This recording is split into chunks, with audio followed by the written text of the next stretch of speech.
Swastiastu.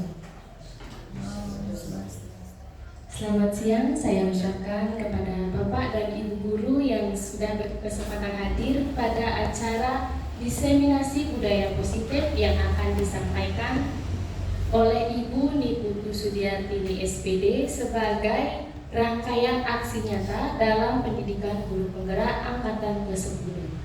Adapun susunan acara pada siang hari ini sebagai berikut. Pertama, pembukaan MC. Kedua, pembacaan doa. Ketiga, sambutan dari Kepala Sekolah SD Negeri 3 Ubud. Keempat, penyampaian materi oleh Ibu Niputu Sudiartini. Kelima, diskusi, dan yang keenam, penutup. Nah, karena tadi sudah saya buka, acara selanjutnya saya lanjutkan ke pembacaan doa. Bapak dan Ibu Guru diharapkan untuk berdiri. Kepada pembaca doa, saya persilakan.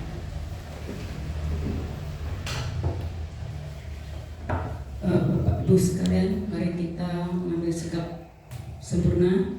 Tangan di dada, cekupkan di dada, sikap anjali.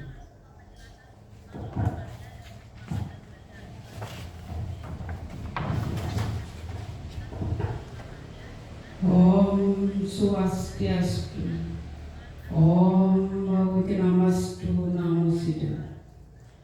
Om Aditya Sya Param Jyote Rakta Teja Namastute Sweta Pankaja Madhyasta Bhaskaraya Namastute. Om Ram Ringsah Paramo Siwa Raditya Namaswaka. Om Hyang Widi, Tuhan yang Maha Kuasa. Pada hari ini, Jumat 7 Juni 2024, kami keluarga besar SD Negeri 3 Ubud memanjatkan puja dan puji syukur kehadapan-Mu karena atas berkat dan rahmat-Mu lah kami dapat melaksanakan diseminasi budaya positif dengan selamat dan sentosa. Om Hyang Widi, Tuhan yang cemerlang, kami memuja-Mu sebagai surya. Tuntunlah kami mengikuti jalan yang benar seperti jalannya matahari dan bulan. Bimbinglah kami dari yang tidak benar. Om Hyang Widi, Tuhan yang Maha Pengasih dan Penyayang, hanya kepadamu lah kami memanjatkan doa dan memohon anugerah. Berikanlah kami keselamatan, lindungilah kami dari hal-hal yang tidak baik. Bebaskanlah kami dari segala rintangan, sehingga kami dapat mencapai harapan kami. Om Hyang Widi, Tuhan yang Maha Pemaaf, ampunilah kami segala kekeliruan kami dan bebaskanlah kami dari segala dosa. Om Sidirastu Tat Astu Yenamah Swaha. Om Santi Santi Santi. Om. Selesai. Baik, Bapak dan Ibu Guru dipersilakan duduk kembali. Acara selanjutnya yaitu sambutan dari Kepala Sekolah SD Negeri 3 Ubud. Kepada Ibu Kepala Sekolah, waktu dan tempat dipersilakan. Baik Bapak Ibu, sebelum kita memulai kegiatan hari ini, mari kita bersama-sama mengaturkan menganjali umat. Om Swastiastu. Assalamualaikum warahmatullahi wabarakatuh. Salam sejahtera untuk kita semua. Shalom budaya, salam kebajikan, tahiyul lahir. Pada hari ini berbahagia sekali kita semua bisa berkumpul bersama-sama dalam acara diseminasi budaya positif yang akan nanti dipandu oleh rekan kita semua yang dalam hari ini selaku calon guru penggerak angkatan 10.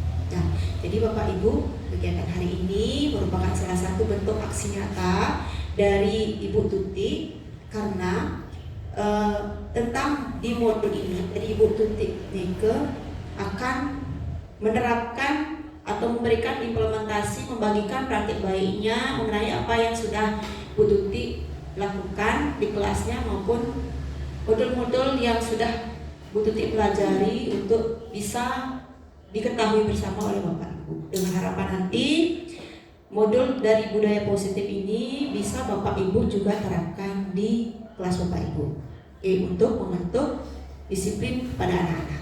Jadi disiplin bukan hanya dari anak-anak saja, juga dari kita. Jadi dengan adanya kegiatan hari ini yang harapkan bahwa nanti bisa kita meningkatkan kedisiplinan dalam diri kita dan kedisiplinan bagi siswa kita, sehingga nantinya membentuk budaya positif di sekolah. Nah, mungkin tidak banyak yang memberikan sambutan, yang ucapkan semangat kepada Bu Tuti pada kesempatan kali ini dan semangat juga pada rekan-rekan. Semoga kita bisa bersama-sama mewujudkan budaya positif di sekolah. Demikian yang dapat yang sampaikan. Waktu yang kembalikan kepada Baik, terima kasih atas sambutan dari Ibu Kepala Sekolah. Langsung saja kita ke acara keempat, yaitu penyampaian materi oleh Ibu Niputu Sudiartini. Waktu dan tempat dipersilakan. Terima kasih Bu Gongga selaku pembawa acara. Pertama-tama Tiang ucapkan terima kasih juga kepada Ibu Kepala Sekolah yang selama ini sudah sangat mendukung kegiatan yang Tiang ikuti, yaitu pendidikan guru penggerak angkatan 10. Tiang mengucapkan terima kasih yang sebesar-besarnya karena selama ini Ibu sudah memberikan motivasi, dukungan yang luar biasa sehingga Tiang bisa mengikuti kegiatan ini dengan baik. Demikian juga Tiang mengucapkan terima kasih kepada teman-teman, Bapak Ibu semua dari SD Negeri 3 Ubud karena sudah meluangkan waktunya untuk hadir pada kesempatan ini pada acara diseminasi budaya positif sebagai implementasi dari penerapan modul-modul yang sudah Tiang sempat pelajari pada pendidikan guru penggerak sebelumnya. Baik, kita akan langsung saja mulai. Jadi pada kesempatan ini Tiang akan melakukan aksi nyata modul 1.4 diseminasi budaya positif. Nah, baik Bapak Ibu, sebelum kita mulai supaya suasana tidak tegang, kita melakukan ice breaking dulu ya. Selain untuk memusatkan konsentrasi, juga supaya suasana bisa menjadi lebih hangat dan lebih santai ya. Jadi kedepannya Tiang harap acaranya tidak berlangsung terlalu kaku ya Bapak Ibu ya. Jadi kita bisa santai karena sama seperti anak-anak kita, kalau suasana pembelajarannya santai, anak-anak bisa menyerap pembelajaran dengan baik. Jadi Tiang harap kedepannya tidak hanya satu pihak saja, jadi bisa kedua belah pihak, baik dari saya maupun dari Bapak Ibu sekalian. Baik Bapak Ibu, Tiang minta untuk berdiri sejenak. Smile, mana senyumnya? Mana senyumnya? Bagaimana perasaan Bapak Ibu hari ini? Kata Widya, kenapa itu senyumnya kau begitu? Ada sesuatu yang dipikirkan? Apa? Saya memikirkan. Baiklah Bapak Ibu.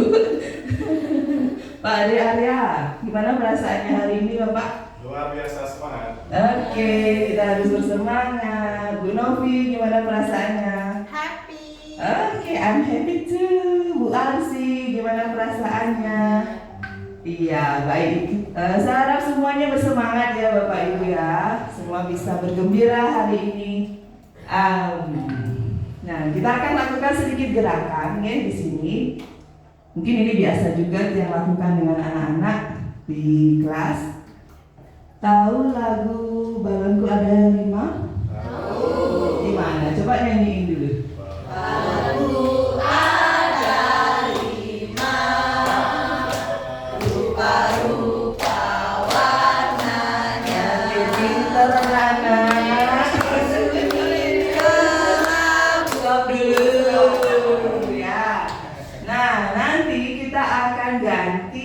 sedikit balonku itu menjadi ITU, ITU, I. Tahu yang itu? Pernah dengar? Pernah dengar kan? Pasti Bapak Ibu pernah dengar yang menerapkannya di kelas, ya. Ya, tapi nanti diikuti dengan gerakan. Ada gerakannya, oh ya diam gini. Enggak begini juga ya, jadi ada gerakannya ya. Jadi gerakannya nanti seperti ini. Jadi begini. I, kalau I begini tangannya ya, ke tangan boleh. I, T, U, punya seperti ini ya. Jadi kalau ini I, T, U gini ya? Gini ya? Itu I. I, T, awas yang beringat ya. Jadi nanti nyanyinya seperti ini. Apa namanya? Pakai lagu Halo Bandung tapi diganti dengan ITU ya.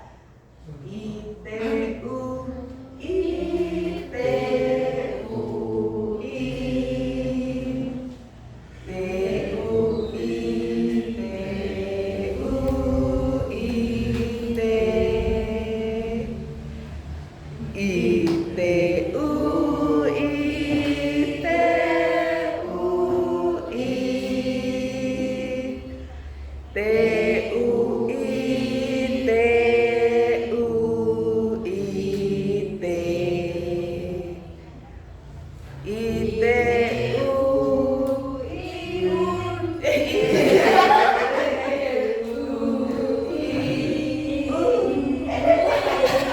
Jadi gitu ya kurang lebih.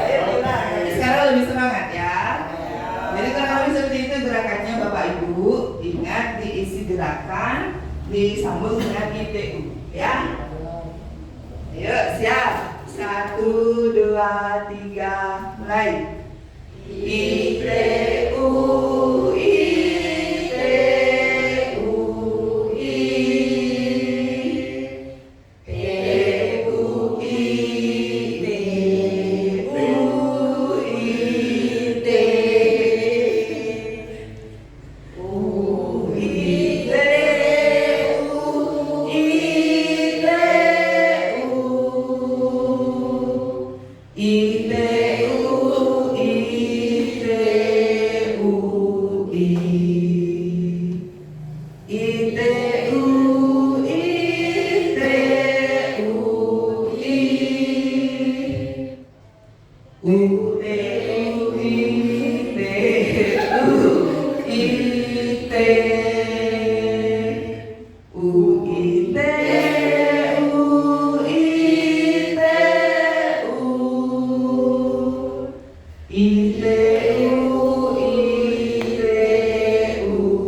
Tadi saya lihat ada yang bingung, ada yang masih salah-salah. Pak Arya dan kayaknya tadi salah. Kita kasih bonus deh buat Pak Arya yang salah. Oke, tadi. apa Apa bonusnya? bonusnya ya? Ayo teman-teman, mau dikasih bonus apa buat Pak Arya? Joget. Tapi Bapak Ibu yang kasih musiknya ya. Musiknya apa dah kita kasih? Musiknya pakai mulut ya. Berganjur, berganjur. Ya, ayo pada di depan. Ara sam, guli, ram sam. Ayo, 1, 2, 3 mulai.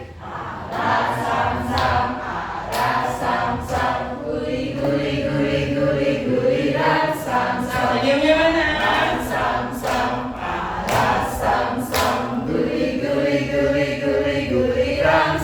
Sam, Arabi, Arabi. Guli ram sam Arabi guli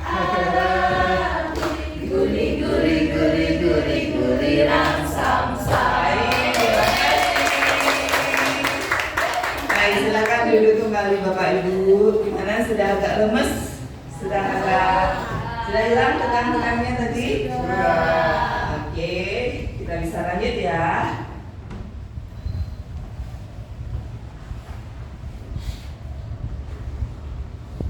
Baik. Saya punya pertanyaan pemantik di Bapak Ibu ya. Yang pertama, apa pentingnya menciptakan suasana positif di lingkungan Bapak Ibu? Ya, kira-kira menurut Bapak Ibu, apa sih pentingnya kita menciptakan suasana positif di lingkungan kita, Bapak Ibu? Ya, Bu Jo mungkin? Dengan budaya positif itu akan menumbuhkan karakter siswa yang baik. Iya. Bagus ya, jadi menurut Bu Jo, lingkungan positif juga nanti bisa menumbuhkan karakter yang baik. Bapak Ibu yang lain bagaimana? Gimana? Setuju dengan pendapatnya Bu Jo? Setuju. Setuju. Oke, kita lanjut ke pertanyaan berikutnya ya. Apa hubungan antara menciptakan suasana yang positif dengan proses pembelajaran yang berpihak pada murid? Jadi menurut Bapak Ibu ada nggak hubungannya? Terus apa hubungannya? Ayo. Jadi kalau suasana positif itu ada tidak hubungannya dengan proses pembelajaran yang berpihak pada murid? Ada tidak? Terus apa hubungannya kira-kira? Bucok lagi, ayo, oke. Ya, nanti patut ya. Giliran patut. Oke, menurut saya dengan suasana yang positif, ya lingkungan yang positif, suasana sekolah dan belajar yang positif dapat membuat pembelajaran itu lebih menarik. Anak-anak bisa lebih nyaman dan aman dan nyaman untuk mengikuti pembelajaran karena budaya positif yang sudah diterapkan itu. Ya, jadi menurut Bucok itu suasana yang positif itu penting tidak? Penting, sangat penting untuk diterapkan di sekolah. Ya, terima kasih Bucok. Ya, Patut silakan. Hubungan antara menciptakan suasana yang positif dengan proses pembelajaran. Ketika suasana positif, maka kita akan merasa nyaman, termasuk murid akan merasa nyaman. Ketika murid merasa nyaman, apapun yang kita transfer ke murid pasti akan ditangkap dengan baik dan benar, menurut saya. Baik, tangan untuk kedua teman kita. Tadi sudah menanggapi pertanyaan kedua, yaitu hubungan antara menciptakan suasana positif dan proses belajar.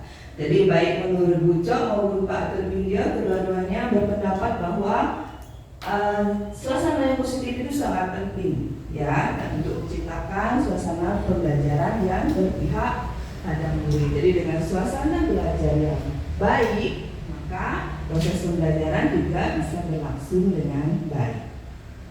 Oke, ini pertanyaan yang ketiga. Bagaimana penerapan disiplin saat ini di sekolah Bapak Ibu?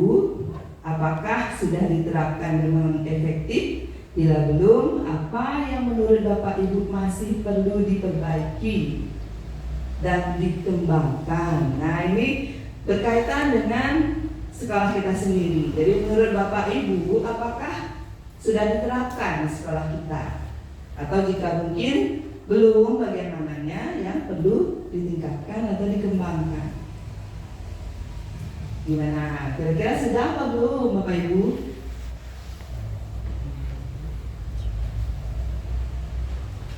Menurut Bu Arsi bagaimana Bu Arsi?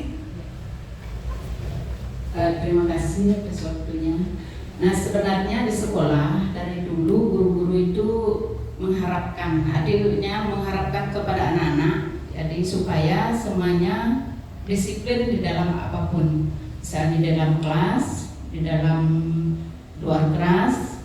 Nah, kalau kita sudah menerapkan disiplin, nah semua pembelajaran yang akan dilaksanakan di kelas itu akan berjalan dengan baik. Nah, mungkin di sini ada juga yang belum, misalnya mengenai sampah, perlu juga ya disiplin. Anak-anak masih juga belum bisa memilah sampah dengan baik, tentang kebersihan juga. Nah, perlu itu dikembangkan dan diperbaiki lagi. Dan dalam pembelajaran di kelas, mungkin itu guru kelas yang mumpuni, mungkin ada aja anak yang kurang disiplin juga, anak perlu itu ditingkatkan. Itu menurut saya. Terima kasih. Tangan dulu dong buat Bu Arsi. Terima kasih Bu. Jadi menurut Bu Arsi, salah satu mungkin yang perlu ditingkatkan di sekolah kita itu adalah disiplin anak-anak di dalam memilah sampah ya. Jadi dalam kesehariannya masih banyak anak-anak yang membuang sampahnya masih campur aduk ya. Sedangkan di sekolah kita kan sudah mengimbau kepada anak supaya bisa memilah-milah sampahnya ya. Jadi mungkin itu yang masih perlu diperbaiki dan perlu dikembangkan lagi. Oke, Bapak Ibu yang lain mungkin ada yang lain? Bocah yang cantik.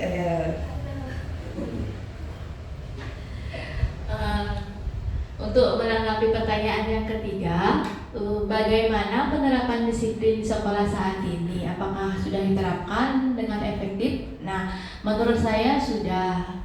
Nah, terbukti dengan adanya mungkin penerapan disiplin, ada tata tertib sekolah dan sebagainya. Itu apa yang menurut Bapak Ibu masih perlu diperbaiki atau dikembangkan? Mungkin yang perlu dikembangkan menurut saya pribadi dari pengalaman di kelas itu ada suatu peraturan dari siswa untuk siswa sendiri supaya mungkin lebih cepat untuk dilaksanakan disiplin tersebut karena dari mereka untuk mereka juga. Nah, ada yang saya tangkap di sini dari apa yang dikatakan Bu Jo itu dari mereka untuk mereka. Nah, kira-kira bagaimana itu Bapak Ibu? Dari mereka untuk mereka, dari anak berarti untuk anak. Oke, sebelum kita lanjut ke sana, nanti materinya akan sampai di sana ya Bapak Ibu. Kita lanjut saja. Nah, apa makna budaya positif?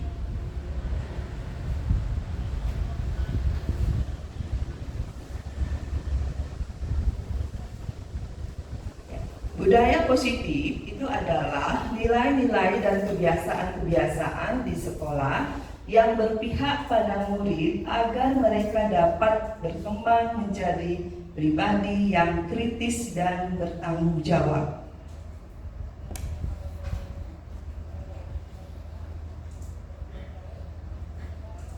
Nah, Bapak Ibu, di sini guru memiliki peran yang penting dalam menciptakan budaya positif di sekolah, ya. Jadi untuk menciptakan budaya positif, guru hendaknya bisa memahami tentang yang pertama bahwa ada perubahan paradigma belajar. Kemudian disiplin positif dan nilai-nilai kebajikan universal. Guru juga perlu memahami tentang teori motivasi, hukum, penghargaan, dan restitusi. Kemudian guru juga perlu memahami tentang keyakinan kelas, kemudian kebutuhan dasar manusia, posisi kontrol guru, dan segitiga restitusi. Baik Bapak Ibu, selengkapnya kita akan lanjut. Nah, apa sih perubahan paradigma belajar yang terjadi?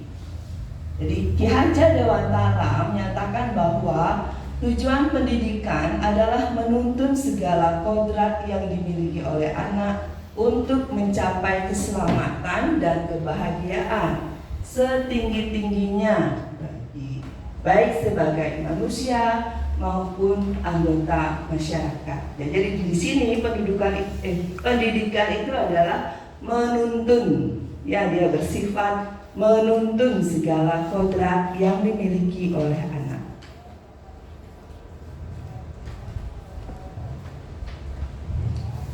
Paradigma yang berikutnya adalah anak bukan tabula rasa. Maka pendidik harus memposisikan murid seperti sebuah kertas yang sudah memiliki sketsa yang harus ditebakkan sketsanya agar menjadi kuat membentuk sebuah gambar yang indah, bagus, bertujuan dan bermakna. Jadi maksudnya di sini Bapak Ibu, kalau sebelumnya kita mungkin mempunyai pandangan bahwa anak-anak itu seperti kertas putih.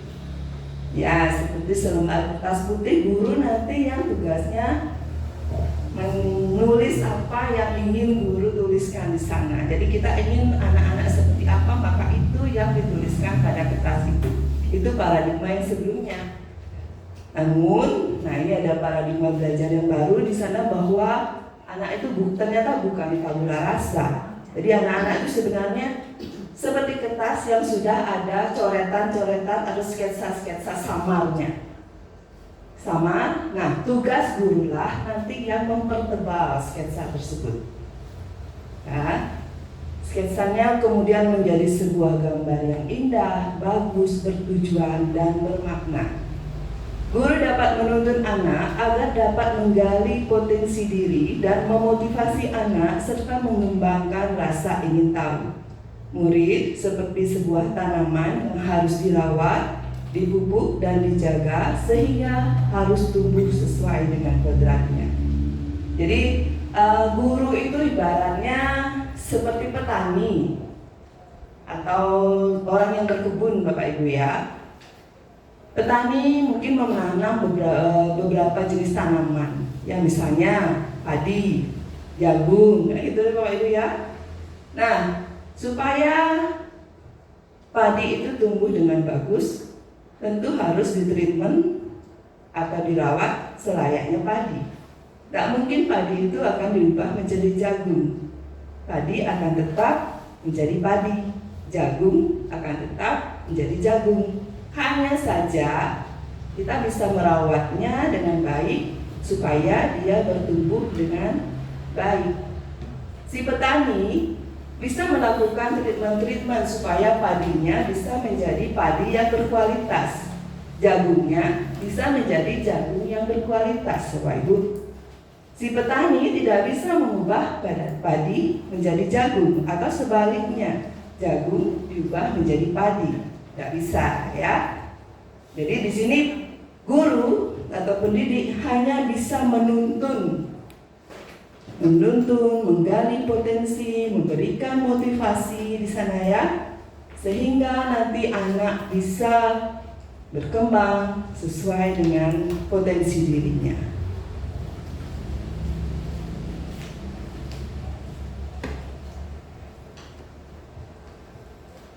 Nah, perubahan paradigma yang berikutnya.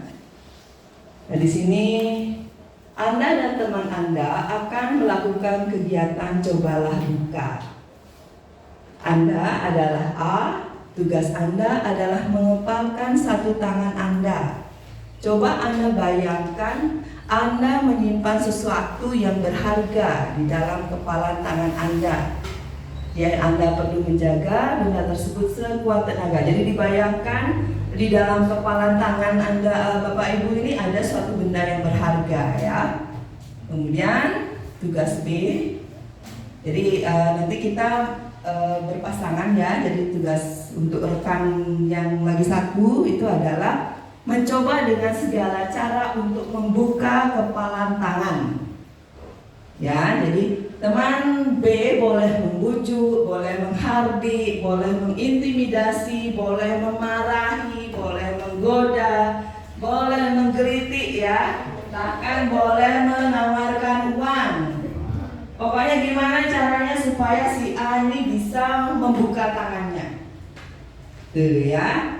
Nah, coba sekarang Bapak Ibu, kita akan lakukan permainan ini ya. Saya ulang sekali lagi, si A ini dia punya sesuatu dalam genggaman tangannya, punya sesuatu yang sangat-sangat berharga. Ya, jadi si A ini boleh membuka, boleh menutup kepalan tangannya sesuai dengan kehendaknya. Si B ini nanti yang berusaha bagaimana supaya tangan si A ini terbuka dengan segala cara. Dimarahi, digelitik, dirayu, dikasih uang atau apapun ya. Baik, Bapak Ibu sekarang cari pasangan. Siapa mau menjadi si A, siapa mau menjadi si B? Ayo.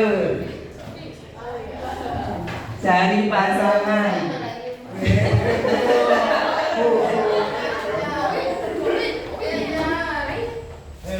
Nah, siapa mau jadi A? Siapa mau jadi A? Ya. Saya si A. Si A ini punya suatu benda yang sangat berharga, Bapak Ibu ya. Ya, punya sesuatu yang sangat berharga yang harus dipertahankan mati-matian. Ya. Si B tugasnya gimana caranya ini biar terbuka. Gitu ya, Bapak Ibu ya. Jadi boleh merayu, boleh diiming-imingi apa itu enggak ajaran sembilan boleh gitu ya. Ya, ayo ayo Bapak Ibu. Siap? Siap? Silakan. Kepalkan tangannya. Ya, tangan kanannya dikepalkan seolah-olah menggenggam sesuatu yang berharga.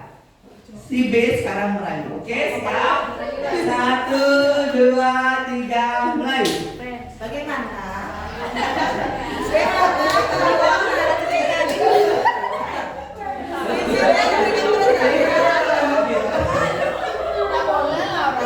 Kasihan saya belum punya cincin sama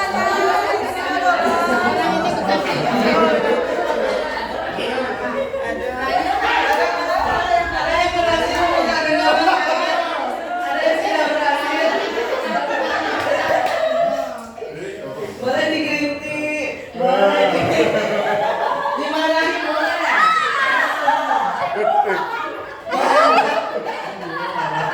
Diancam boleh ya, diancam boleh, dimarahi boleh. Ayo, ada yang sudah berhasil?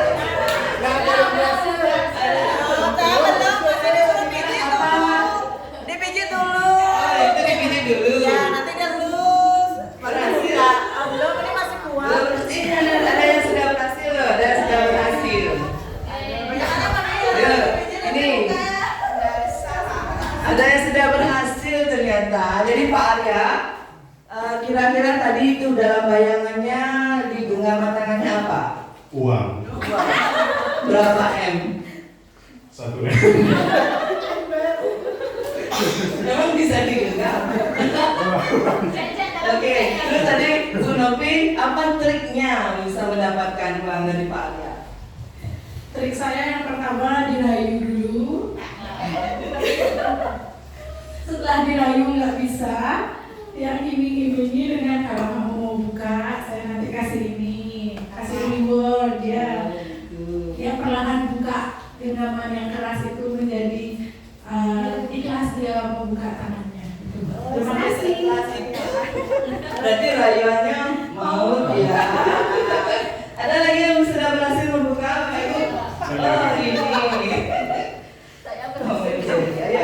Buka kira-kira di genggaman tangannya ada apa? Saya bayangkan di genggaman saya ada emas 100 ton. Wow. Gambarnya ada.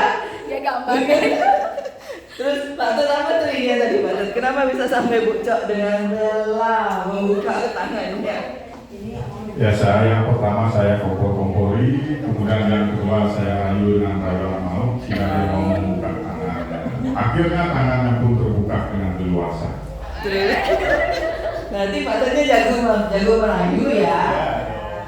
Berarti dari trik-trik yang disampaikan teman-teman tadi, dari yang sudah berhasil, Bu Novi dan Pak Tut, mereka rata-rata pertama dengan iya, mereka berhasil dengan cara merayu sampai kemudian akhir timbullah keinginan dari Bu Co, dari Pak Arya untuk kemudian membuka tangannya secara sukarela. Baik Bapak Ibu, terima kasih, silakan.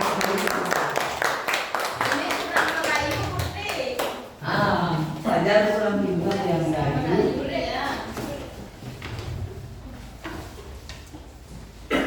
Nah, kita membuka kepala tangan atau tidak membukanya.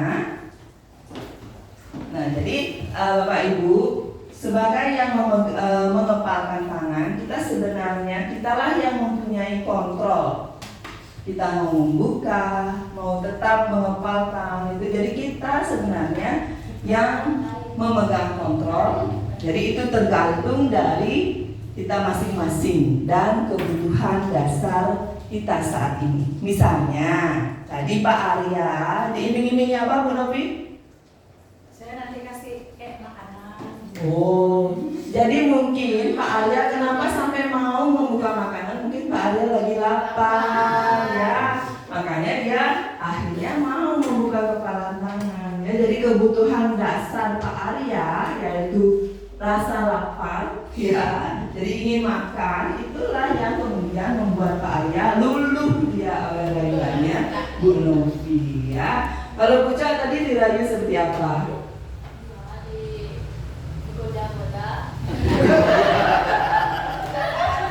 Digoda oleh setan, berarti itu setannya.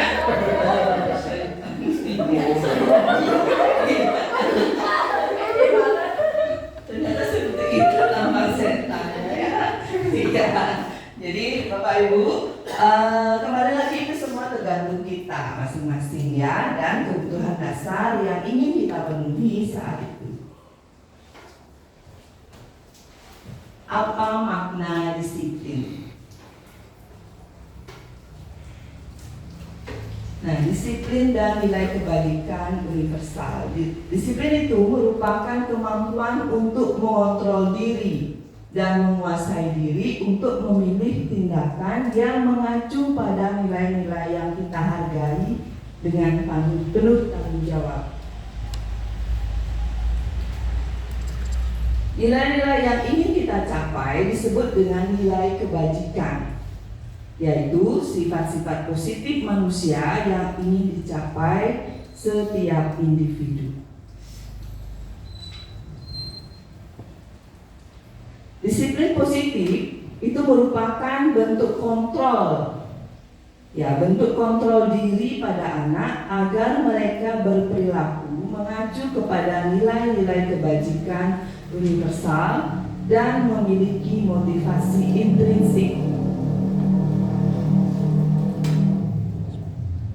Jadi ini motivasi intrinsik itu adalah motivasi yang bersumber dari dalam diri si anak ya. Ini tujuannya adalah supaya murid menjadi orang yang bertanggung jawab dalam melakukan tindakan berdasarkan keyakinan yang tumbuh pada dirinya.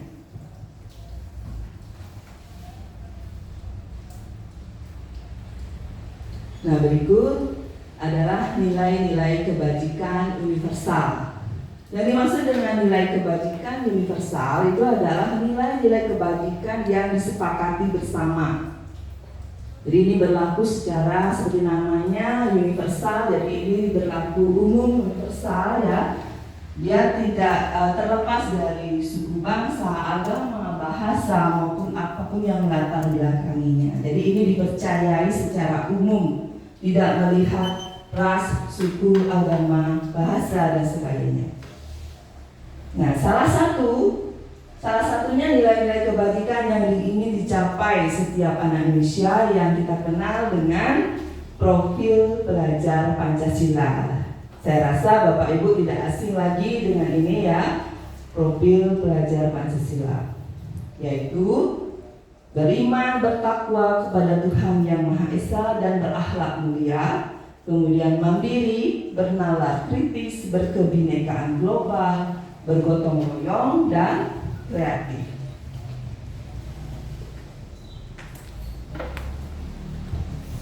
Nah, berikut nilai-nilai kebajikan ya. Misalnya ada peduli, keterus-terangan, kebersihan, komitmen, belas kasih ya, percaya diri, kemudian ada kesantunan dan sebagainya. Bisa lihat di depan ya.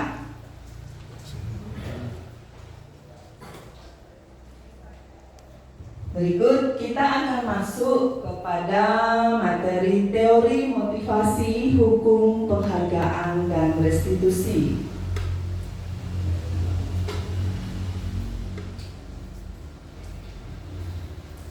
Jadi di sini ada seorang pakar, jadi menurut Dian Goosen, motivasi perilaku manusia itu didasarkan oleh tiga hal ya Bapak Ibu, yaitu yang pertama untuk menghindari ketidaknyamanan atau hukuman, kemudian yang kedua untuk mendapatkan imbalan atau penghargaan dari orang lain, yang ketiga untuk menjadi orang yang mereka inginkan dan menghargai diri sendiri dengan nilai-nilai yang mereka percaya. Nah, untuk yang pertama misalnya untuk menghindari ketidaknyamanan atau hukuman. Misalnya Ada yang bisa mungkin menyontohkan? Misalnya Bapak Ibu ya, mungkin anak kita misalnya di kelas, mereka patuh dengan datang tepat waktu, kemudian menjalankan tugas piket, itu karena takut terhadap hukuman. Itu salah satu contohnya, yaitu menghindari ketidaknyamanan atau hukuman. Kemudian untuk mendapatkan imbalan atau penghargaan, nah seperti tadi Pak Arya dan kasusnya Pak Arya, Bu Novi, Bu Cok dan Pak Tut. Jadi Pak Arya mau membuka kepalan tangannya karena mendapat gitu ya. Kemudian untuk menjadi yang ketiga adalah untuk menjadi orang yang mereka inginkan dan menghargai diri sendiri dengan nilai-nilai yang mereka percaya. Jadi mereka meyakini kenapa saya datang tepat waktu? Kenapa? Karena saya menyadari bahwa saya harus menjadi orang yang disiplin seperti itu. Karena dia sudah menyadari nilai tersebut ya, dan ingin menghargai dirinya sendiri di sana.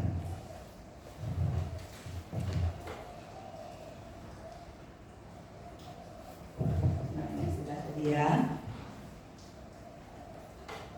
Nah, motivasi yang pertama dan kedua Bapak Ibu ya, yaitu untuk menghindari ketidaknyamanan atau hukuman, untuk mendapatkan imbalan atau penghargaan dari orang lain, itu tergolong motivasi eksternal.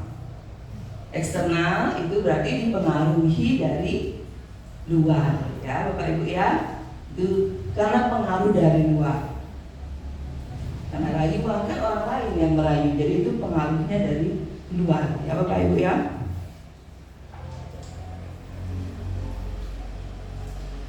Nah, sedangkan yang ketiga, motivasi yang ketiga untuk menjadi orang yang mereka inginkan dan menghargai diri sendiri dengan nilai yang mereka percaya, itu merupakan motivasi internal. Ya, menurut Bapak Ibu yang mana kira-kira lebih kita pentingkan?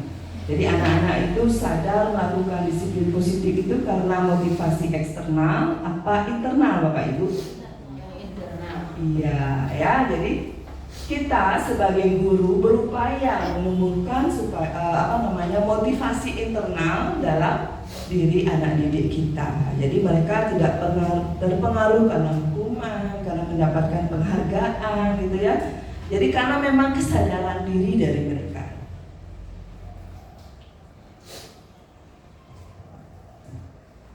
Baik Bapak Ibu, yang punya pertanyaan di sini ya.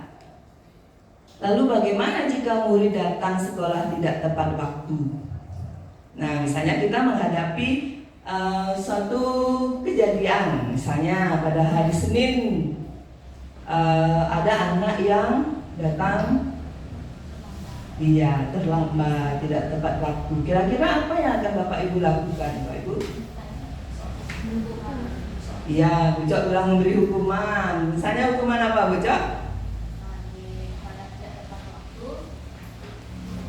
Karena anak tersebut tidak tepat waktu atau terlambat, mungkin diberikan hukuman seperti membersihkan lingkungan sekolah, seperti itu. Bapak Ibu yang lain mungkin punya pendapat apa, misalnya kalau di kelas Bapak Ibu ada anak yang terlambat, kira-kira apa yang Bapak Ibu lakukan? Apa yang Bapak Ibu lakukan mungkin supaya anak itu nanti bisa berubah atau supaya nanti tidak akan melakukannya lagi? Ada? Biasanya kalau saya memberikan konsekuensi, sebenarnya hukuman dan konsekuensi itu hampir sama ya. Karena kan di kesepakatan kelas itu kan ada, kalau tidak melakukan ini maka konsekuensinya adalah apa? Akibatnya. Hukuman itu kan akibat, karena dia datang terlambat, maka akibatnya dapat hukuman. Begitu sih menurut saya. Ya. Baik, terima kasih Bu Cok dan Pak Tut.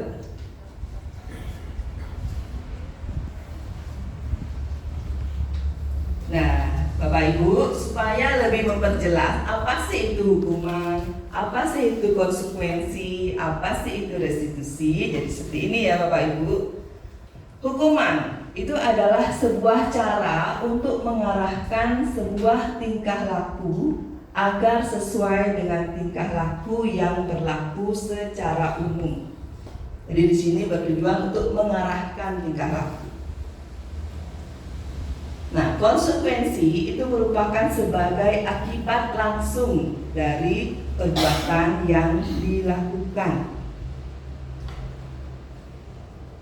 Sedangkan restitusi itu adalah proses menciptakan kondisi bagi murid untuk memperbaiki kesalahan mereka sehingga mereka bisa kembali pada kelompok mereka dengan karakter yang lebih kuat. Ya, Bapak Ibu ya, jadi di sini restitusi itu berharap bisa anak-anak nanti bisa memperbaiki, menyadari kesalahannya, memperbaiki kesalahannya, kemudian bisa memiliki karakter yang kuat. Nah, sekarang saya punya pertanyaan, Bapak Ibu coba dipilih sekarang ya. Ada 5 kasus di sini, Bapak Ibu. Ya, Bapak Ibu tentukan, tolong tentukan itu termasuk hukuman atau konsekuensi. Yang pertama, mencatat 100 kali di dalam buku kalimat saya tidak akan terlambat lagi. Jadi itu termasuk hukuman atau konsekuensi? Konsekuensi. Oke, pertanyaan kedua dicatat ya, disimpan itu. Jadi Bapak Ibu jawabnya konsekuensi. Yang kedua, lari mengelilingi lapangan basket 2 kali karena terlambat hadir sekolah. Hukuman. Oke, catat. Yang nomor 3, membersihkan coretan yang dibuatnya di meja tulis. Oke. Yang nomor 4, murid diminta untuk push up 15 kali karena tidak menggunakan masker ke sekolah. Hukuman. Ya. Nomor 5, menggantikan kertas tugas teman yang telah dicoret-coret. Kita cek jawabannya. Ya, gimana Bapak Ibu? Benar jawabannya tadi? Ya, pertanyaan kedua, untuk kasus yang kedua. Oke. Ya, yang ketiga sekarang. Wih, pinter-pinter nih anak-anak ya. Yang keempat. Yang kelima. Benar semua ya. 100 dan untuk Bapak Ibu. 1 jempol apa 2 jempol? Oke deh, 2 jempol untuk Bapak Ibu. 4 jempol. Buka kakinya dulu di sepatunya. Nah, Bapak Ibu, pemberian hukuman akan membentuk identitas gagal pada murid. Untuk membentuk identitas sukses pada murid, kita bisa melakukan konsekuensi atau restitusi ya. Jadi hukuman itu sama seperti memberi cap ke anak-anak ya. Oh nah ya nak bandel, oh nah ya nak ini seperti itu Bapak Ibu ya. Jadi kita sudah memberikan cap, memberikan identitas kepada anak. Oh, si A ini orangnya pemalas, si B ini orangnya apa misalnya pemarah apa ya. Jadi itu memberikan identitas gagal pada anak-anak. Jadi kita dianjurkan untuk memberikan konsekuensi atau restitusi. Apa sih restitusi itu?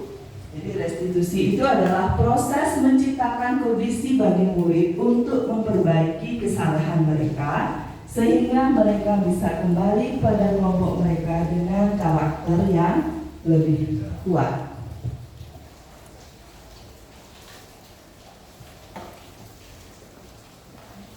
Oke, kita berikutnya sampai pada materi keyakinan kelas. Keyakinan sekolah atau keyakinan kelas ya. Keyakinan sekolah atau kelas merupakan pernyataan universal yang mudah diingat, dipahami, dan diterapkan di lingkungan sekolah atau kelas.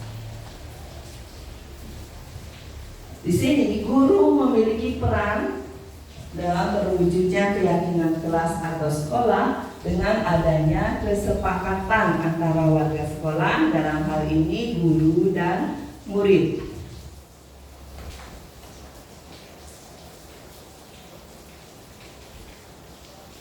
Seperti apa sih pembentukan keyakinan kelas itu, Bapak Ibu? Jadi keyakinan kelas itu bersifat lebih abstrak daripada peraturan yang lebih rinci dan konkret. Jadi kalau peraturan kan sudah ada jelas gini gitu ya. Jadi keyakinan kelas itu bersifat lebih abstrak ya. Keyakinan kelas berupa pernyataan-pernyataan universal. Pernyataan keyakinan kelas senantiasa dibuat dalam bentuk positif ya. Jadi dalam kalimat-kalimatnya itu dipakailah pernyataan yang positif ya. Keyakinan kelas hendaknya tidak terlalu banyak sehingga mudah diingat dan dipahami oleh semua warga kelas. Jadi Bapak Ibu ketika membentuk suatu keyakinan kelas diharapkan jangan terlalu banyak ya, kemudian kalimatnya juga jangan terlalu panjang-panjang ya. Jadi tujuannya supaya anak-anak gampang mengingat dan memahaminya ya. Nah, keyakinan kelas ini sebaiknya diterapkan di lingkungan sekolah tersebut. Nah, jadi diharapkan di sini Bapak Ibu semua warga kelas hendaknya ikut berkontribusi dalam pembuatan keyakinan kelas lewat kegiatan curah pendapat. Jadi diharapkan di sini semua baik anak-anak, baik guru itu memiliki kontribusi urut pendapat di sana di saat menentukan keyakinan kelas. Jadi keyakinan kelas ini hendaknya ditinjau setiap waktu Bapak Ibu ya, karena kan berbeda situasi dan kondisi, jadi harap ditinjau setiap waktu.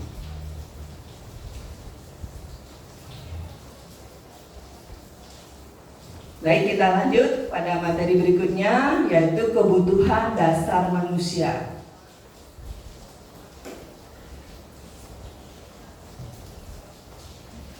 Kita mengenal ada 5 kebutuhan dasar manusia Bapak Ibu, yaitu namanya juga kebutuhan dasar ya, jadi kebutuhan pokok kita sebagai manusia, yaitu yang pertama yaitu kebutuhan bertahan hidup, kemudian kebutuhan akan penguasaan, kasih sayang dan rasa diterima, kemudian kebutuhan akan kebebasan dan juga kebutuhan akan kesenangan. Jadi itu adalah 5 kebutuhan dasar kita sebagai manusia.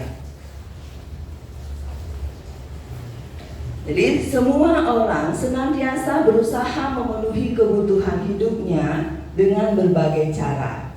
Bila mereka tidak bisa mendapatkan kebutuhannya dengan cara positif, mereka bisa melanggar peraturan atau melakukan hal yang tidak sesuai dengan nilai-nilai kebajikan. Jadi ini tadi yang seperti yang sempat sebelumnya yang sampaikan bahwa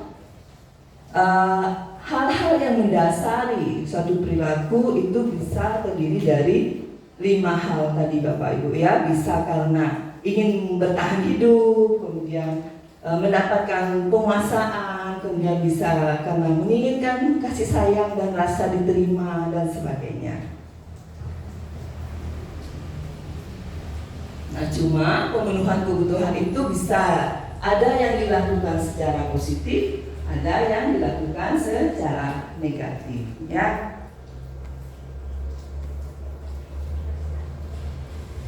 Nah, coba Bapak Ibu disimak di depan. Ada satu cerita di depan Bapak Ibu. Ibu Ambar, guru wali kelas 2A di SD Pelita Hati, sedang bingung menghadapi ulah salah satu murid di kelasnya, Doni. Beberapa anak di kelas 2A telah datang padanya dan mengeluhkan Doni yang sering meminta bekal makan siang mereka dengan paksa.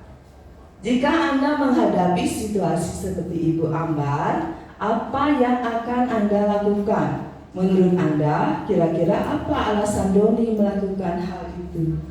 Jadi ada kasus seperti di depan Bapak Ibu. Jadi si Doni ini dia meminta bekal temannya terus-terusan. Kira-kira kalau Bapak Ibu adalah wali kelas dari Doni, apa yang akan Bapak Ibu lakukan?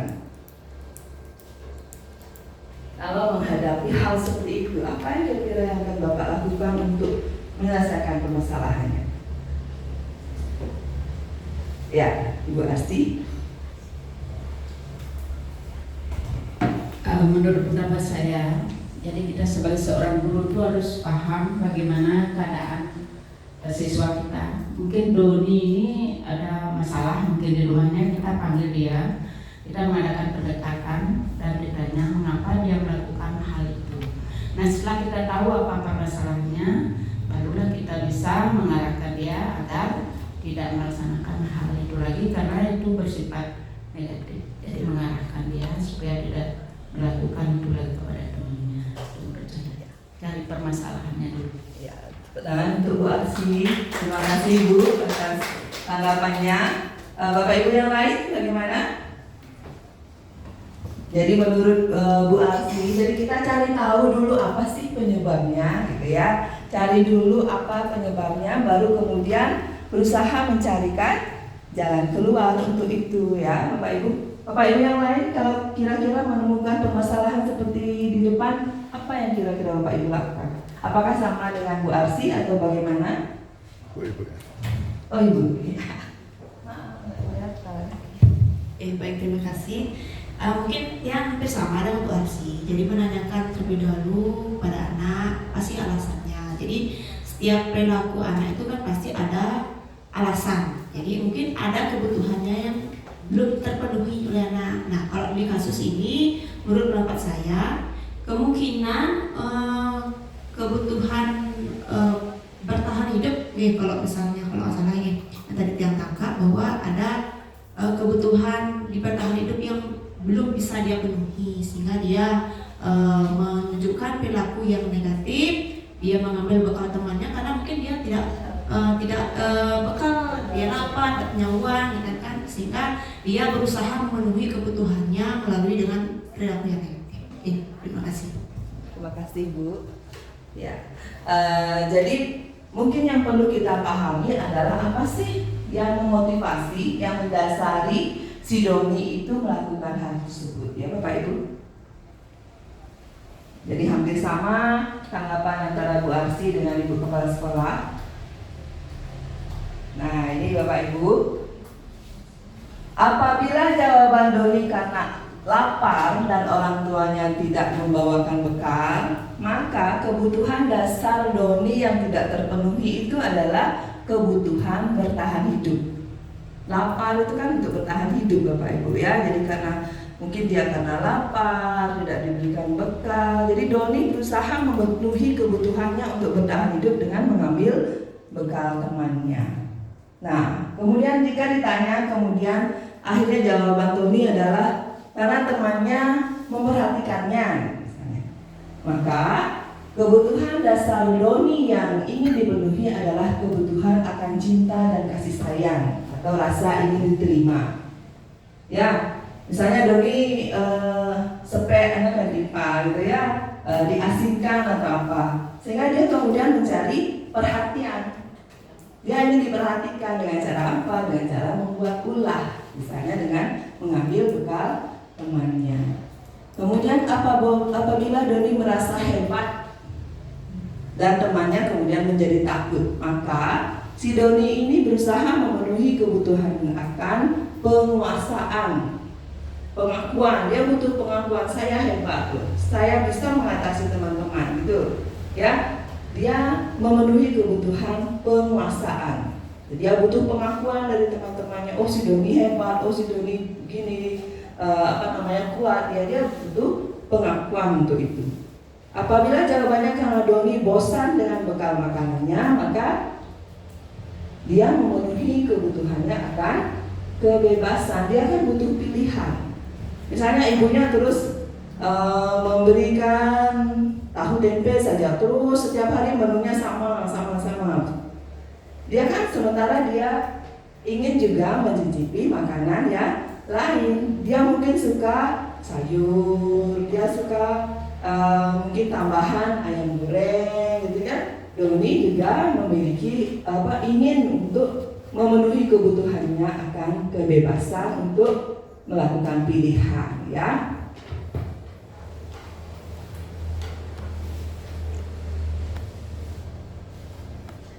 Nah, Bapak Ibu, kita sebagai guru, Bapak Ibu, memiliki 5 posisi kontrol. Ya, ada 5 posisi kontrol yang diterapkan guru, orang tua ataupun atasan dalam melakukan kontrol. Jadi posisi kontrol itu antara lain adalah sebagai penghukum, sebagai pembuat rasa bersalah, sebagai teman, sebagai pemantau, dan sebagai manajer.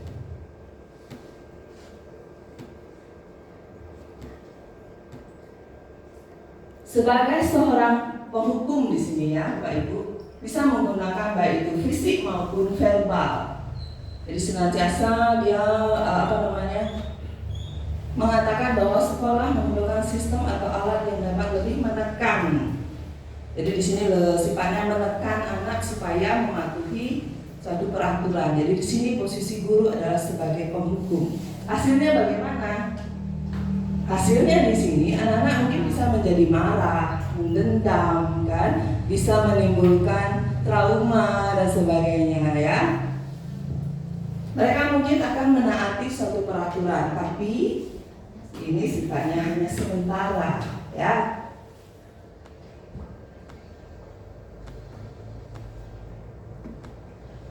Posisi yang berikutnya adalah membuat rasa bersalah. Jadi biasanya di sini guru akan berusaha membuat si anak-anak seolah merasa bersalah, gitu, merasa berdosa, merasa bersalah. Di sini dia menggunakan kalimat, mungkin kalimat yang digunakan lemah lembut ya, tapi justru bisa menimbulkan rasa bersalah pada diri anak. Hasilnya bagaimana? Ya, anak bisa tentu merasa bersalah ya. Kemudian bisa menjadi orang yang gagal dan tidak sanggup membahagiakan orang lain. Jadi ini dampaknya mungkin bisa lebih dari apa yang kita bayangkan, Pak Ibu ya. Posisi yang berikutnya yaitu sebagai seorang teman. Jadi di sini guru tidak akan menyakiti murid. Dia berusaha memposisikan diri sebagai teman di sini sehingga masih tetap bisa mengontrol murid tersebut, Ibu ya. Jadi positifnya di sini guru bisa menjalin hubungan yang baik dengan murid, namun juga bisa menimbulkan sisi yang negatif, Bapak Ibu ya. Misalnya murid bisa ngelunjak karena mungkin gurunya terlalu baik atau bagaimana. Jadi ada 2 sisi di sini.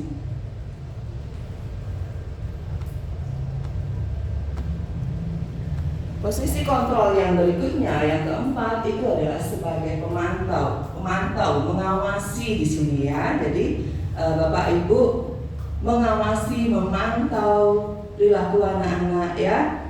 Apakah sudah sesuai tidak dengan peraturan? Jadi dengan menggunakan sanksi dan konsekuensi di sini memisahkan hubungan pribadi guru dengan murid sehingga nanti anak-anak bisa tetap menjalankan peraturan. Jadi guru memantau apakah si anak sudah apa belum melaksanakan peraturan. Nah, ini posisi yang terakhir Bapak Ibu. Itu adalah sebagai manajer. Gimana seorang manajer Bapak Ibu? Ya, jadi di sini bagaimana selayaknya manajer? Guru yang memanage di sana ya. Guru berbuat sesuatu bersama murid, mempersilahkan murid mempertanggungjawabkan perilakunya, mendukung murid agar dapat menemukan solusi ya. Kemudian di sini penekanannya bukan kemampuan untuk membuat konsekuensi, namun guru dan murid di sini berkolaborasi ya, berkolaborasi dengan murid untuk memperbaiki kesalahan yang ada. Jadi di sini ada kolaborasi antara guru dengan murid untuk menemukan solusi. Hasilnya bagaimana? Ya, Jadi murid kemudian mengetahui jika ada suatu masalah karena perbuatannya. Kemudian nanti pada posisi manajer, guru akan mengembalikan tanggung jawab kepada murid untuk mencari jalan keluar atas permasalahannya dengan bimbingan guru tentunya. Ya, jadi dipersilahkan nanti murid, kira-kira kalau permasalahan begini apa yang akan kamu lakukan. Jadi dikembalikan lagi kepada murid, tapi tentu dengan arahan dari guru, Bapak Ibu ya. Jadi disinilah pentingnya kolaborasi antara guru dengan murid untuk mencari solusi atas suatu permasalahan. Nah, diharapkan di sini Bapak Ibu bisa menempati posisi kontrol ya sebagai manajer, Bapak Ibu ya, bukan seorang penghukum ya, tapi justru sebagai seorang manajer yang bisa berkolaborasi bersama anak-anak untuk mencari penyelesaian terhadap suatu masalah. Oke, kita sampai kepada yang berikutnya, yaitu segitiga restitusi. Nah, Bapak Ibu bisa lihat gambar segitiga di depan. Ya, itu adalah segitiga restitusi. Yang pertama itu menstabilkan identitas. Kemudian yang kedua, validasi tindakan yang salah. Yang ketiga, menanyakan keyakinan. Nah, seperti apakah tahapan-tahapan itu, Bapak Ibu? Tadi yang bilang bahwa guru sebaiknya berperan sebagai manajer ya, Bapak Ibu, dengan menggunakan segitiga restitusi tadi ya, untuk menghasilkan murid yang mandiri dan bertanggung jawab. Kita ke tahapan yang dasar dulu dari segitiga itu ya. Yang pertama adalah menstabilkan identitas. Jadi di sini untuk membuat anak yang merasa gagal karena berbuat salah menjadi positif terhadap dirinya ya. Misalnya guru bisa berkata, oh berbuat salah itu hal yang manusiawi gitu ya. Jadi si anak itu tidak akan merasa gagal dia. Kemudian mungkin guru bisa mengatakan, gini loh nak, tidak ada manusia yang sempurna. Atau Bapak Ibu juga pernah loh berbuat seperti itu gitu misalnya.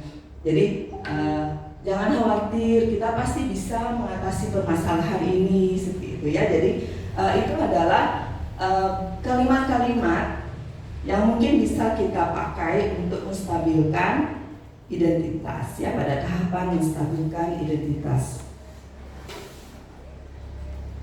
Tahapan berikutnya dalam segitiga restitusi adalah validasi tindakan yang salah. Jadi pada pada situs ini membantu murid mengenali basic need atau kebutuhan dasarnya yang ingin dipenuhi ketika dia melakukan kesalahan itu. Pada dasarnya setiap tindakan manusia tujuannya adalah untuk memenuhi kebutuhan dasar. Apakah itu kebutuhan akan penguasaan, kebebasan, kasih sayang, dan rasa diterima, kesenangan, atau bertahan hidup. Nah, di sini ada beberapa mungkin contoh kalimat yang bisa Bapak Ibu cermati. Kamu bisa saja kan melakukan hal yang lebih buruk, tapi kamu tidak melakukannya. Kamu pasti punya alasan. Nah, ini kita tanyakan alasannya. Kita harus tahu motivasi dia melakukannya. Kamu pasti punya alasan mengapa melakukannya. Apa yang penting bagi kamu? Kamu boleh tetap berusaha menjaga sikap itu, tapi tambahkan misalnya, kamu boleh kok begini, tapi kamu harus tambahkan yang ini gitu misalnya ya, Bapak Ibu ya. Tahapan berikutnya yaitu menanyakan keyakinan. Anak melihat kesalahannya dihubungkan dengan norma sosial dan nilai-nilai yang mendasari manusia berinteraksi dengan orang lain. Misalnya, ketika anak misalnya melakukan satu kesalahan, jadi kita mengajak anak-anak mengobrol, kita tanyakan, tahu nggak dia apa nilai yang dia langgar, ya, apa mungkin keyakinan kelas yang mungkin sudah dia tidak patuhi, ya. Jadi anak sadar, oh saya sudah melanggar keyakinan ini, gitu ya. Nah, Bapak Ibu, ini adalah satu contoh, Bapak Ibu, di mana saya sudah melakukan satu tahapan dari segitiga restitusi dalam menghadapi suatu permasalahan di kelas. Oke, Bapak Ibu bisa menyimaknya.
Baik Bapak Ibu, itu adalah yang sudah pernah saya praktekkan penerapan segitiga restitusi untuk menghadapi suatu permasalahan. Jadi ceritanya di sini ada anak yang menggebrak meja ketika jam pelajaran bahasa Inggris.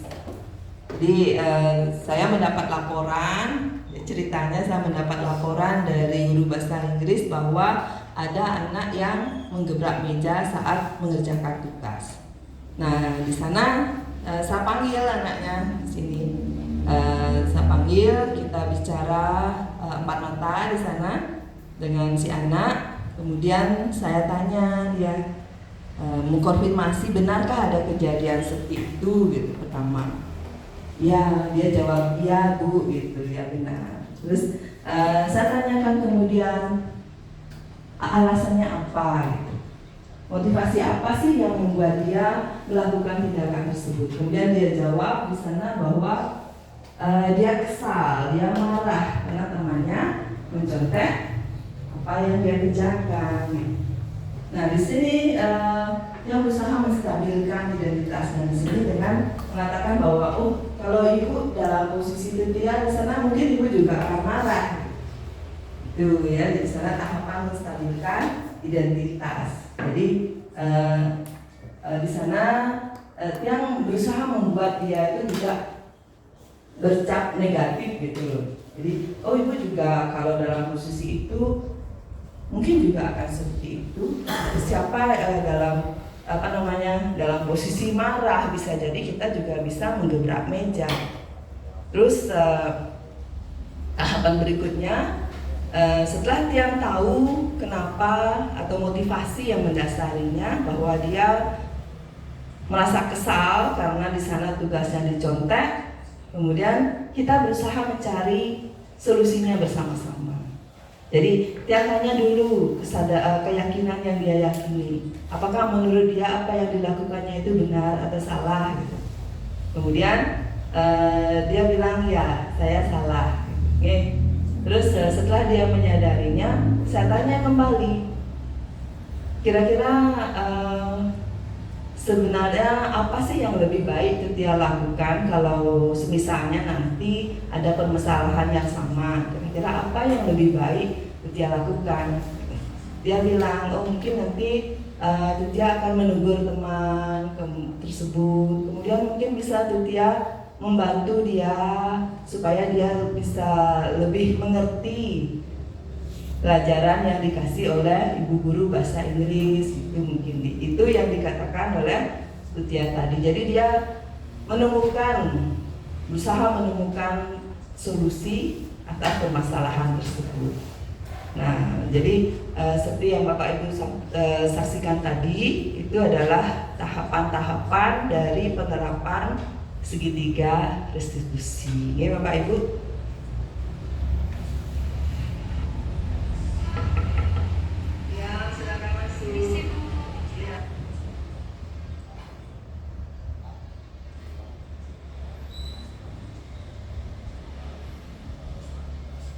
Nah, baik Bapak Ibu, kita sudah sampai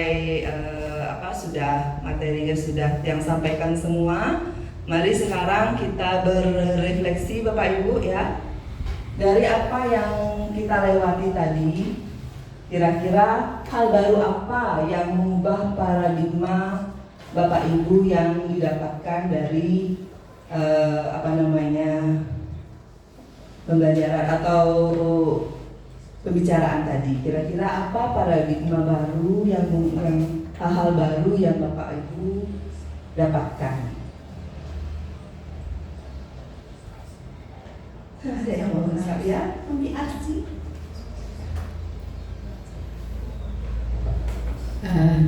Terima kasih waktunya. Ini sangat luar biasa sekali. Hal baru yang saya dapatkan, biasanya kita sebagai guru itu kalau ada murid yang bersalah itu pasti kita akan berikan hukuman pertama ya. Nah di sini kita seharusnya kita sebagai manajer ya, kita tidak harus selalu memberikan hukuman pada anak, karena kalau memberikan hukuman itu dampaknya sangat tidak bagus pada anak ya. Jadi dia takut, kemungkinan dia tidak pada saat belajar dia tidak akan masuk ke dalam pikirannya dia. Nah kalau kita memberikan sebagai manajer, kita akan mendapatkan kita menyelesaikan masalah, kita kembalikan kepada anak, kita bersama-sama. Jadi mungkin di sini dia akan menjadi lebih bertanggung jawab dengan tugas apa yang seharusnya dia laksanakan yang diberikan oleh guru tersebut. Nah perasaan yang lanjut ini nah perasaan apa yang muncul selama mengikuti sesi ini ya, perasaan yang sangat mendapatkan perasaan yang senang ya, karena mendapatkan ilmu dari Bu Tuti. Nah seharusnya kita sebagai guru itu tidak emosi ya. Mungkin kalau baru-baru kita menjadi guru itu pasti emosi kalau melihat anak yang melanggar aturan. Nah kita harus lebih bersikap bijaksana lah di sini, memahami bagaimana anak itu. Ya, saya juga pernah mengalami hal yang di kelas 4 ya. Jadi ada anak yang selalu tidak bawa PR sampai dia menangis gitu ya. Nah, sering itu dulu juga ada anak yang tidak punya ibu karena terus dia tidak bawa PR. Nah itu saya panggil, sudah saya akan panggil apa penyebabnya dia tidak membawa PR. Ternyata dia di rumahnya harus setelah dia pulang dari sekolah dia harus membantu orang tua, membuat sakit, bantuan sampai dia mencak-mencak dia di kelas itu. Tahu saya kalau tidak mau ini orang tua saya akan marah, saya dipukul. Nah itu kalau kita panggil anak itu pasti dia akan sangat beban ya. Saya memang marah karena dia terus tidak bawa PR itu. Kenapa kamu tidak bawa PR terus bawa PR? Nah, saya akan panggil orang tua kamu bagaimana? Nah ternyata ini anak ini terus saya sampai dia marah itu sampai nangis. Jangan kasih tahu orang tua saya, gitu dia bilang. Nanti saya dipukul, saya dilempar sampai tahu kamu, dibilang gitu saya. Akhirnya saya ya Justru menjadi empati. Ya, saya panggil dia keluar. Nah, saya tanya apa masalahnya. Ternyata dia itu menjadi beban di rumah dia permasalahannya. Itulah mengapa kita sebagai guru itu harus memahami anak itu kita harus menjadi BP juga ya, mencari tahu apa masalahnya, memotivasi dia tidak membuat PR, tidak mengerjakan tugas yang kita berikan. Nah pasti banyak guru pasti akan marah. Nah itulah sebagai pembelajaran kita sebagai guru itu harus memahami, ya memanggil dulu apa permasalahannya dia. Nah supaya tidak anak sudah dia di sekolah kita hukum, di rumah lagi dimarahi itu. Nah itu pentingnya kita sebagai manajer di sini ya, kita mencari permasalahannya dulu. Nah itu kita berikan kepada anak tanggung jawab bagaimana dia melaksanakan tugasnya dengan baik. Dia akan jadi anak yang lebih baik dan bertanggung jawab dengan apa yang harusnya dia lakukan sebagai seorang siswa. Nah itu menurut pendapat saya. Terima kasih. Terima kasih. Tepuk tangan dong teman-teman. Ya, mungkin ada yang mau menyampaikan lagi, menambahkan apa yang disampaikan oleh Bunda Arsi. Ya, Cok. Ya, terima kasih Ibu. Hal baru apa yang mengubah paradigma saya dari materi yang sudah disampaikan tadi. Nah, paradigma lama saya menghadapi anak yang mungkin melakukan kesalahan. Mungkin yang pertama adalah hukuman. Tetapi setelah menyimak dan memahami materi tentang budaya positif yang sudah dipaparkan tadi, ternyata banyak sekali hal-hal baru yang saya pelajari, seperti ada restitusi, keyakinan, sehingga mengubah pola pikir saya yang termasuk paradigma lama saya, yaitu hukuman, ke paradigma baru dari materi itu, materi tadi tentang budaya positif, seperti konsekuensi dan restitusi. Salah satunya restitusi. Peran guru dalam melaksanakan restitusi itu sebagai manajer kelas itu mungkin menjadi PR saya dalam menghadapi bagaimana perlakuan siswa yang sangat istimewa, mungkin banyak, sehingga dari materi tadi memberikan saya bekal baru menghadapi suatu permasalahan di kelas. Perasaan yang muncul selama mengikuti sesi ini adalah semangat, antusias, karena mendapatkan materi yang mungkin materi baru dan sangat bermanfaat untuk saya pribadi dan guru-guru yang lainnya. Kemudian peran Among seperti apakah yang telah yang saya lakukan selama mengikuti sesi ini? Mungkin yang peran Among yang saya ini adalah sebagai, mungkin yang saya ikuti di sini adalah sebagai manajer ya. Mungkin itu yang saya lihat bagaimana memposisikan sebagai guru dan sebagai siswa, sehingga menimbulkan hal-hal yang sama-sama memberikan penguatan kepada siswa yang bermasalah tanpa menjatuhkan siswa tersebut. Seperti itu Ibu, dari apa yang saya rasakan setelah mengikuti sesi ini. Baik, terima kasih Bu Cok. Jadi Bapak Ibu, kita dalam kesehariannya itu bertemu dengan beragam karakter anak, Bapak Ibu ya. Beragam karakter anak, kemudian beragam kejadian juga ya. Maka yang rasa kita perlu membekali diri untuk bagaimana sih cara kita mengatasi permasalahan-permasalahan yang terjadi dalam keseharian kita sebagai seorang pendidik, Bapak Ibu. Mungkin Bapak Ibu ada yang ingin menanggapi lagi atau mungkin ada yang perlu disampaikan, ada mungkin yang ingin ditanyakan, Bapak Ibu. Sudah cukup ya? Kok loyo begitu? Masih semangat Bapak Ibu? Tepuk semangat. Semangat.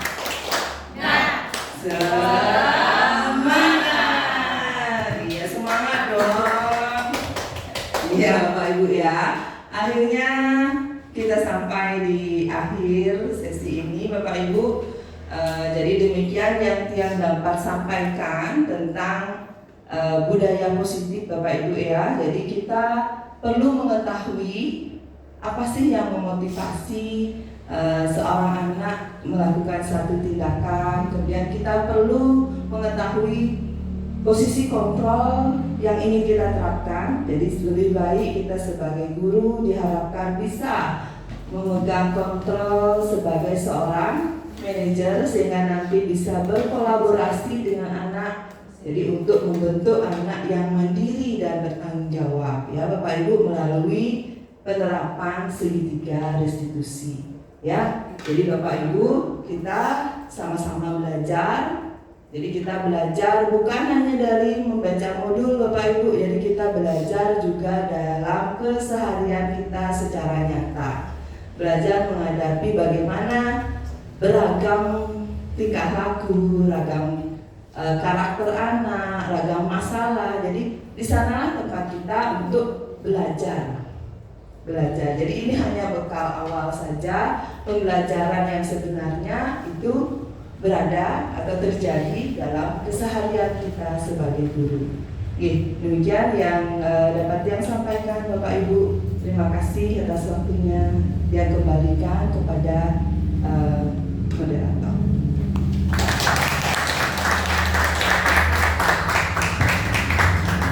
Terima kasih kepada Ibu Guru atas materinya, sangat bagus sekali ya Bapak Ibu Guru. Nah jadi tibalah di ujung acara ini. Jadi demikianlah acara diseminasi budaya positif yang telah berlangsung pada siang hari ini. Nah jadi sebelum saya tutup saya ada sedikit pantun. Pak Ujas punya burung kenari. Burung dijemur hingga sore hari.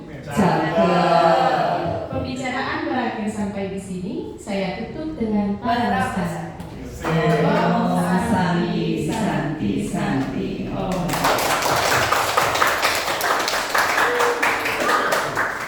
Terima kasih. Atas kesempatannya. Pada kesempatan ini saya akan memberikan testimoni kepada rekan Tiang Putu Sudiartini selaku CGP setelah melakukan kegiatan diseminasi pada hari ini tentang budaya positif, bahwa yang dapat saya refleksikan bahwa kegiatan hari ini dapat berjalan lancar dan saya bisa mengetahui pengetahuan baru mengenai segitiga restitusi, di mana segitiga restitusi itu adalah paling efektif untuk membentuk budaya positif disiplin kepada anak. Karena ketika kita sudah bisa merestitusi anak, bahwa pemberian hukuman dan konsekuensi itu bisa diminimalisir. Jadi dalam peningkatan budaya positif yang tertinggi itu adalah menggunakan segitiga restitusi dan lebih efektif dibandingkan dengan hukuman ataupun konsekuensi. Mungkin demikian testimoni dari Tiang. Terima kasih. Oke, testimoni hari ini saya mendapat pembelajaran dari Bu Tuti sebagai calon CGP itu sudah sangat bagus. Beliau dapat merubah paradigma saya yang dulunya saya hanya berpikir bahwa ketika murid memiliki kesalahan kita harus menghukum, kita menghukumnya, tapi setelah belajar hari ini saya mendapat paradigma baru bagaimana saya ketika ada murid yang bermasalah, di sana kita tidak harus langsung menghukumnya, tapi kita harus menjadi manajer, kemudian memberikan konsekuensi. Demikian dari saya. Terima kasih.